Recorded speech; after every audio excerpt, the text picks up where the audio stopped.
Experimental laser surgery was used to cut the joint blood vessels and free the babies to mature independently. He looks through a small camera at these blood vessels and finds the ones that are connecting and causing the problem, and then he fires a fiber optic laser at the connections and cauterizes them and seals them off and stops the flow of blood between the babies, so each baby is in essence able to maintain their own blood supply without losing or gaining extra blood.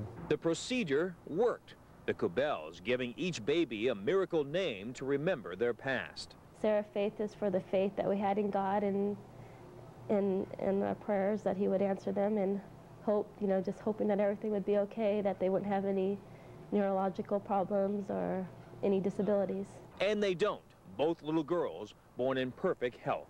Now the Kubels are working to spread word of this potentially life-saving surgery. Faith and Hope, the perfect names for the miracle twins who beat the odds. In Riverside County, Bob Donnelly, Fox 11 News.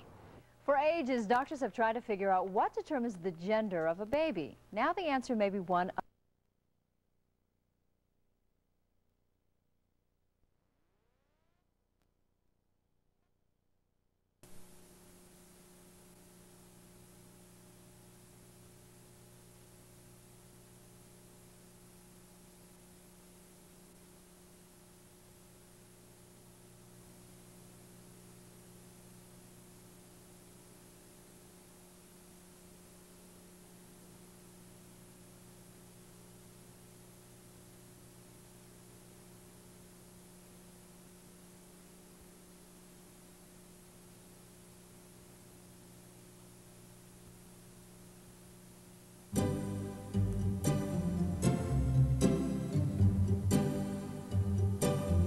This is the true story of Sarah Faith and Jessica Hope Kubel.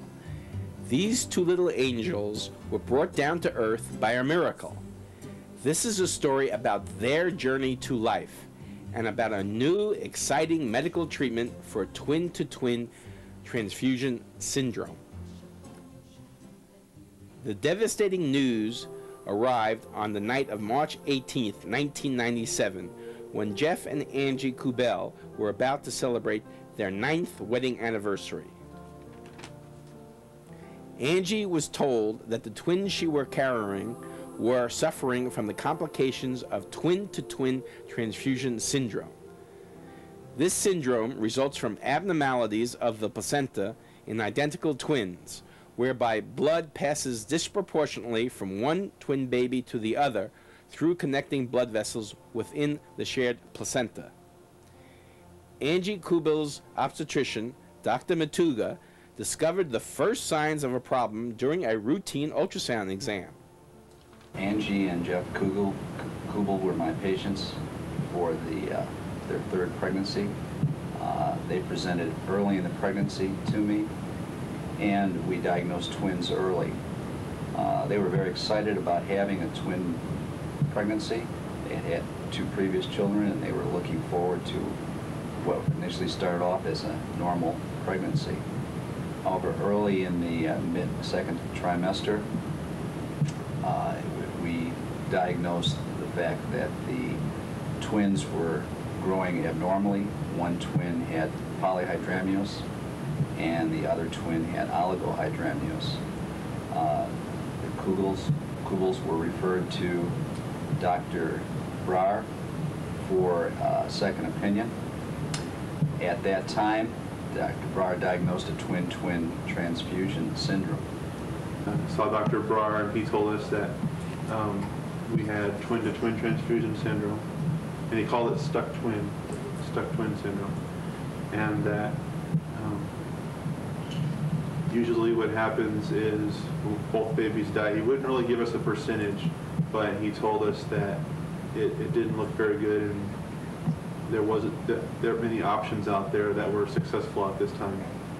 That night we went home and we were devastated. We cried in the doctor's office.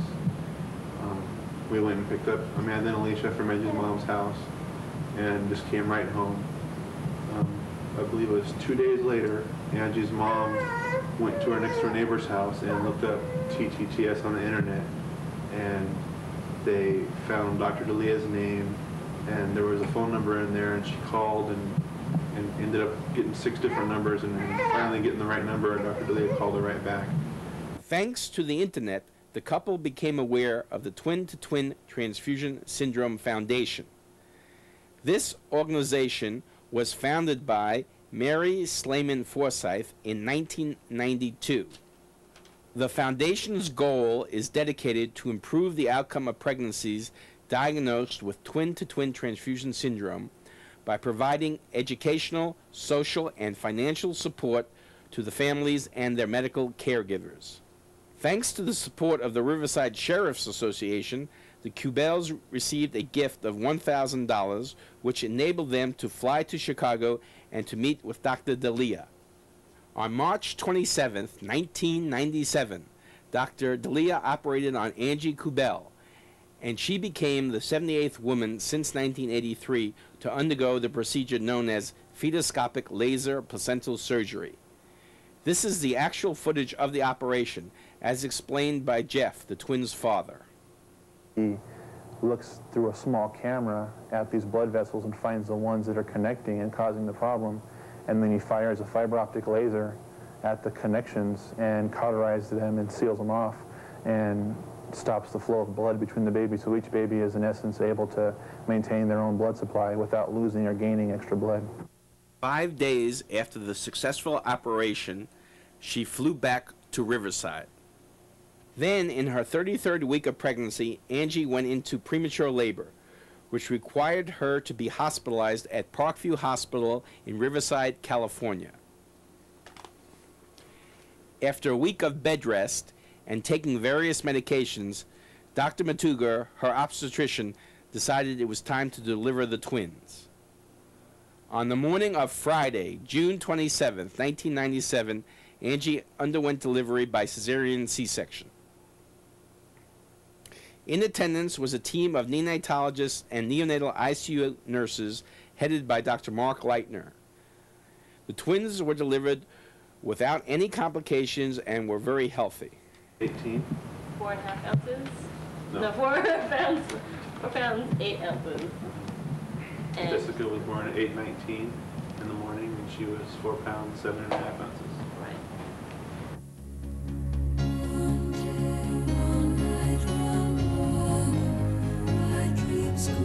Okay, here's our miracle babies. This is Sarah and this is Jessica. And without God directing us towards Dr. D'Elia, we wouldn't have them here with us today. And I just want to thank Dr. D'Elia for being there to comfort us. For being honest. For being honest. Telling us everything up front. And for caring. Thank you, Dr. D'Elia, for all your hard work.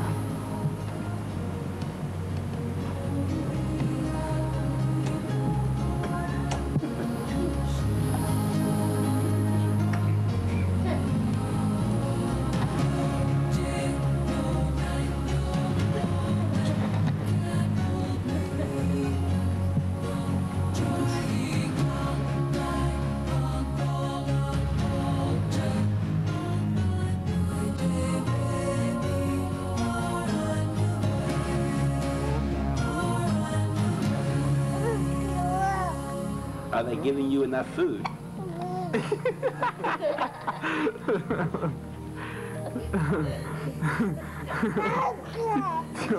Okay. All right, say bye-bye. You say bye-bye? Okay, bye-bye.